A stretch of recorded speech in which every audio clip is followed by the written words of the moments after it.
Bonjour, c'est l'heure de l'infoflash du Bouboub. Petit épisode sur un sujet bien précis, pour toujours allaiter en toute sérénité, bien informé.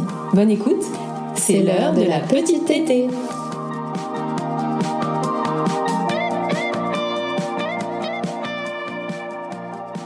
On est nombreuses au début de notre allaitement, lorsque cela commence à être bien rodé, à avoir aspergé son bébé, qui se complaît alors dans un flot de lait tout trempé. Eh bien, cela s'appelle le réflexe d'éjection fort, REF. Hélène, elle veut faire une blague tout de suite. T'as la ref? Eh bien, c'est lorsque le lait sort du sein avec une force excessive. Ce phénomène peut être inconfortable pour la mère et difficile à gérer pour le bébé, qui peut s'étrangler, tousser ou refuser le sein. Après, ça peut aussi très bien se passer. Et c'est surtout à ne pas confondre avec le réflexe d'éjection dysphorique, dont on parlera dans un prochain épisode. Et là, j'aurais dit, t'as la raide, ça marche pas. On vous explique tout? Bonne écoute. C'est l'heure de la petite tétée. Alors déjà, Hélène, pourquoi le réflexe d'éjection est-il trop fort ? Alors on va revenir un tout petit peu en arrière. Épisode 1, le réflexe d'éjection, c'est quelque chose qui est normal. C'est déclenché par l'ocytocine, donc c'est l'hormone qui est synthétisée au moment de la tétée, et ça déclenche donc ce réflexe d'éjection pour que le lait sorte du sein. Et sauf que des fois, ce réflexe d'éjection qui est normal, il est trop fort, d'où le terme réflexe d'éjection fort. Et ce réflexe, vous voyez, il se déclenche sur les deux seins. L'ocytocine ne va pas choisir quel sein activer, c'est les deux. Donc des fois, bébé tête d'un côté et bam, de l'autre côté, ça coule. Et ça fait des fuites de lait. Et en effet, on peut avoir plusieurs facteurs qui peuvent contribuer à ce réflexe d'éjection fort. Par exemple, une production de lait abondante, notamment en début d'allaitement.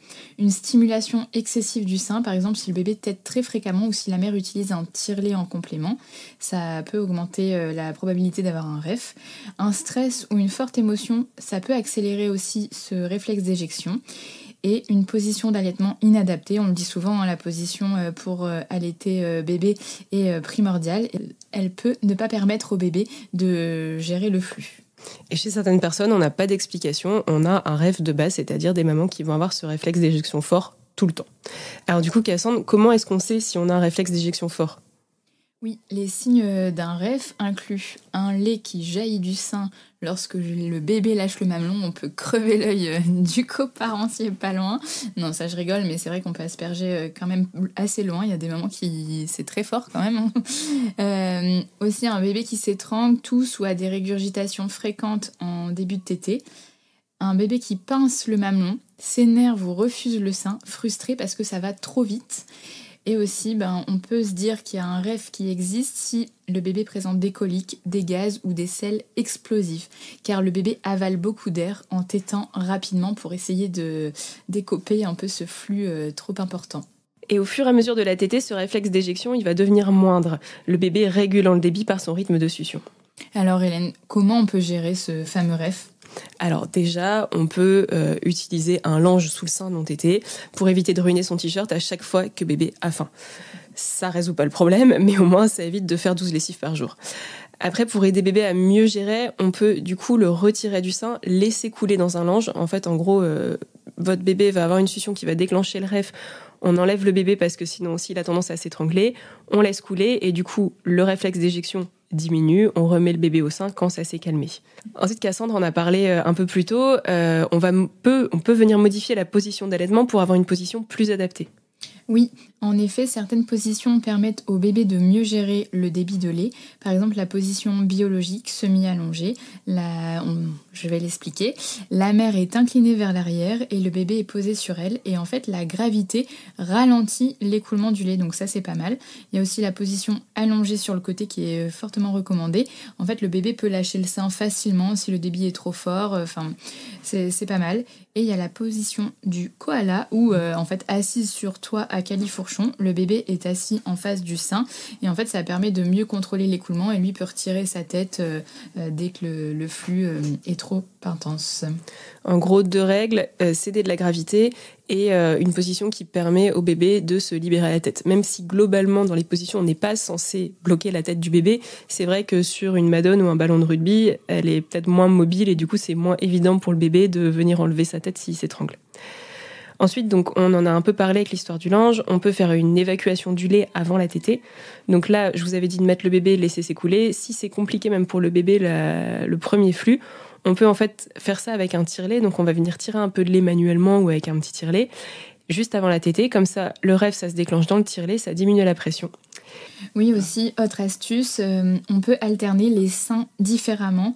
Par exemple, on donne le même sein sur 2 tétées d'affilée, ça s'appelle un allaitement en bloc, pour réguler la production.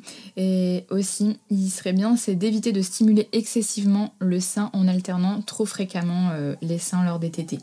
Ça, c'est des conseils où on reviendra dessus parce que ça concerne également tout ce qui est hyperlactation, qui parfois peut être associé à un rêve et parfois non. Et en tout cas, c'est des conseils qui peuvent être similaires. Ensuite, on en a également parlé, on va éviter les stimulations inutiles. Plus le sein, plus il se remplit, plus on peut avoir ce rêve qui est fort.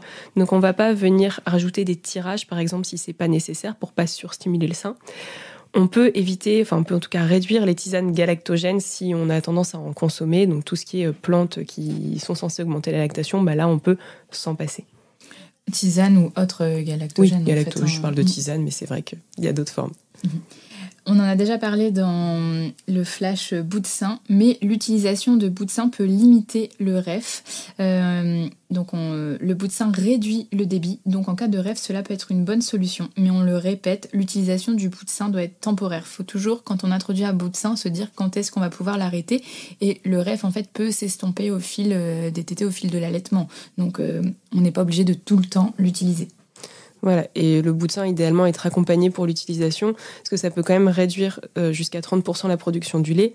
Donc, ça peut être embêtant si c'est mal utilisé, donc ça réduit votre rêve, mais si ça diminue également votre lactation et qu'on est sur une lactation de base faible, ça peut être problématique. Donc, toujours bien se faire accompagner par un professionnel de santé, quelqu'un de formé.